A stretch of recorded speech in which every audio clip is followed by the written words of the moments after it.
अपने घर में वर्चस्व दिखाना हो या फिर नवाबों के शहर में उन्हीं को हराना हो, राजवाड़ों की शान का नहीं कोई सानी और अब दोबारा खिताब जीतने की है ठानी।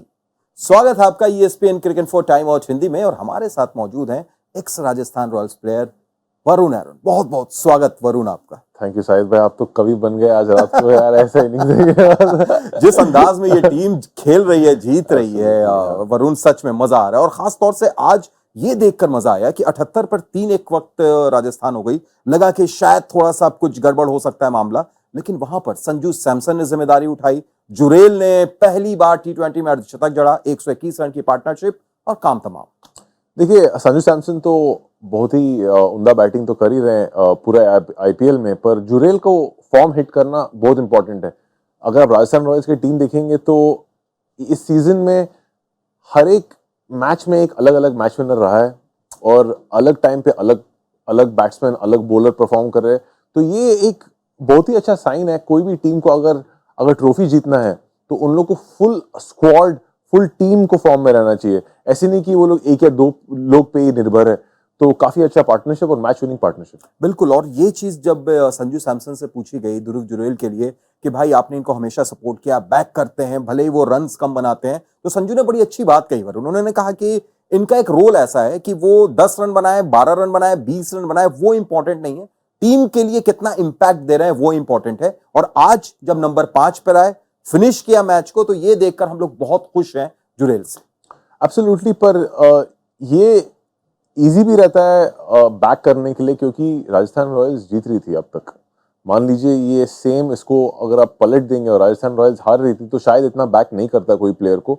और जीत का एक एडवांटेज ये होता है कि अगर आपका एक दो इंपॉर्टेंट प्लेयर परफॉर्म नहीं कर रहा है तो आप बैक कर सकते हैं। KKR का एग्जांपल ले लीजिए, स्टार्क को कितना बैक कर रहा है KKR। अगर KKR ये सेम KKR हार रही थी तो फिर उन लोग शायद स्टार्क को ड्रॉप करता, किसी और को खिलाता। तो जीत एक ऐसी चीज है कि बहुत सारी गलतियां को छुपाती है।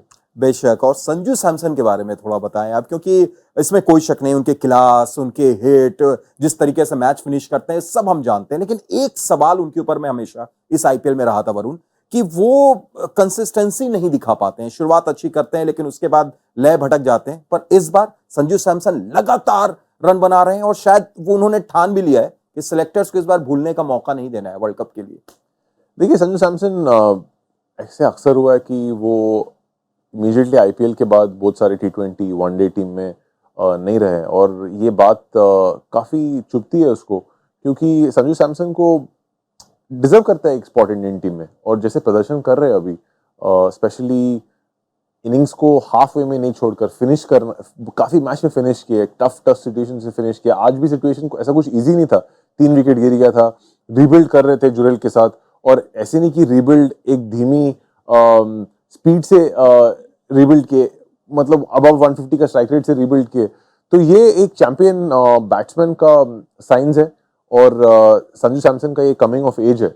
और देखिए, T20 जो स्क्वाड है बहुत ही पैक्ड है, क्योंकि लोग पहले जितने भी टूर्नामेंट्स हो रहे T20 का इंटरनेशनल, वो लोग उसमें परफॉर्म कर देखे क्या होता है अभी। बिल्कुल बिल्कुल। अब ज्यादा दिन इसमें है भी नहीं, देखते हैं क्या होता है। लेकिन एक खिलाड़ी जिसको अगर हम कहें अनसंग हीरो तो शायद वो गलत नहीं होगा, संदीप शर्मा। हमेशा अच्छा परफॉर्मेंस देते हैं। आज भी अगर आप देखें, वो 2 विकेट जिन्होंने ली, स्टोइनिस की और पूरन की, ये 2 बड़ी विकेट, 31 रन, 2 विकेट। लेकिन उस हिसाब से क्या उनको तारीफ मिलती है वरुण हमेशा, जिसके हकदार हैं वो? अब मिल रही है। लास्ट 3-4 मैच से मिल रही है संदीप शर्मा को तारीफ, स्पेशली जो 5 विकेट हॉल लिए इंजरी से निकल के तुरंत। और अगर आप देखेंगे तो वर्सेटाइल बॉलर है, नया बॉल से भी डाल सकते हैं, पुराना बॉल से भी डाल सकते हैं, मिडल ओवर्स में डाल सकते हैं। जितने भी संदीप शर्मा का लिमिटेशंस है वो इसके विद इन डालते हैं और अपना लिमिटेशन को मैक्सिमाइज करते हैं। वो इस बॉलर का खासियत है, बहुत ही दिमाग से डालते हैं। और जो आज स्टोइनिस को बोल्ड किया भाई, वो क्लास बॉल था। क्लास, क्या स्विंग, मतलब पूरे तरीके से बीट को चूक गए वो। और अगर राहुल की बात करें या फिर लखनऊ की हम बात करें, तो आज क्या उनके साथ गलत हो गया? सिर्फ एक राहुल रन्स में रहे, दीपक हुडा, जो एक अच्छी खबर है लखनऊ के लिए कि दीपक हुडा रन्स में रहे, लेकिन सिर्फ दीपक हुडा और राहुल के रहने से पूरी टीम ऐसा लगा कि शायद एक जिसको कहते हैं कि जा सकता था, टेम्पो बन सकता था, वो नहीं बन पाया।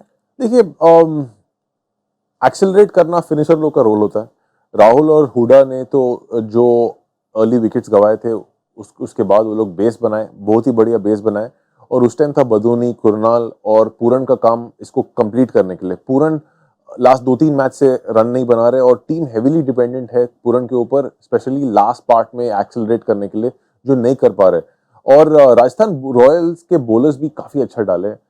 लास्ट 3 ओवर शायद अराउंड 23 या 24 रन के लिए गया है, जो इस कंपटीशन में मतलब एक सरप्राइजिंग स्टैट है, क्योंकि लास्ट 3 ओवर में हम लोग देख रहे हैं कि 50, 60, 70 ऐसे रन जा रहे हैं।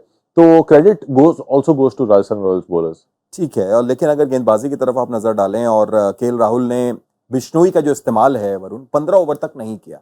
हालांकि पोस्ट मैच प्रेजेंटेशन में जब उनसे यह सवाल किया गया तो उन्होंने कहा कि असल में वो रोक कर वो इसलिए रखे हुए थे कि उन्हें ऐसा लगा था कि पॉवेल आएंगे, हिटमायर आएंगे, तब हम उनके खिलाफ बिश्नोई को लाएंगे। लेकिन क्या ये प्लान थोड़ा सा जिसको मैचअप के चक्कर में देर कर दी राहुल? इससे बड़ा मेरे को जो पॉइंट लगा वो है स्टॉइनिस 1 ओवर में 1 विकेट 3 रन दिए। और जनरली जब कोई भी बॉलर, और स्टॉइनिस ऐसे नहीं कि हल्के फुल्के बॉलर, ऑस्ट्रेलिया के लिए 3-4 ओवर डालते हैं मैच में। स्पेशली जब आपका कोई बॉलर 1 विकेट लेता है, वो भी 3 रन देके, उसको और 1 ओवर डेफिनेटली डलाना चाहिए। तो बिश्नोई को लेट में लाए, वो there is no two ways about it, पर स्टॉइनिस को भी और 1 ओवर दे सकते थे वो। आखिर में अगर पॉइंट टेबल की तरफ नजर डालें तो आज के इस मैच में तो खैर कोई चेंजेस हुआ नहीं, पर राजस्थान जिस अंदाज में खेल रही है, 9 में से 8 जीत, 16 अंक, ये 16 साल के बाद खिताब पर इनकी नजर है, इसी अंदाज में खेलते रहे। देखिए, मैं आईपीएल के स्टार्ट से बोल रहा हूँ कि इस बार बहुत साल के बाद राजस्थान रॉयल्स की टीम सेटल लग रही है। आप अगर देखेंगे जितने भी हिस्ट्री है राजस्थान रॉयल्स का, ट्रॉफी जीतने के बाद वो लोग हर साल चॉपिंग चेंजिंग करते थे, पर अगर आप देखेंगे जो टीम की जो न्यूक्लियस है लास्ट 3 साल से सेम है। और जनरली कोई भी टीम जिसका न्यूक्लियस इंटैक्ट रहता है वो हमेशा एक टाइटल जीतने के पास रहता है, हमेशा कोई भी टूर्नामेंट में। अगर सीएसके देखेंगे, गुजरात देखेंगे, देखिए गुजरात का जो न्यूक्लियस था वो इस बार हिल गया, हार्दिक पांड्या निकल गया वहां से, ये आपका शामी नहीं है इस बार। तो जब भी ये डिस्टर्ब होता है तो हमेशा टीम में थोड़ा प्रॉब्लम आता है, पर इस बार राजस्थान रॉयल्स का न्यूक्लियस इंटैक्ट है। राजवाड़े इस बार अलग मूड में हैं और वो कोशिश कर रहे हैं कि भाई वो जो सूखा है, वनवास है, उसको खत्म किया जाए। बहुत बहुत शुक्रिया वरुण जुड़ने के लिए, तमाम बातचीत के लिए। आप देख रहे थे ESPN क्रिक इन्फो टाइम आउट हिंदी।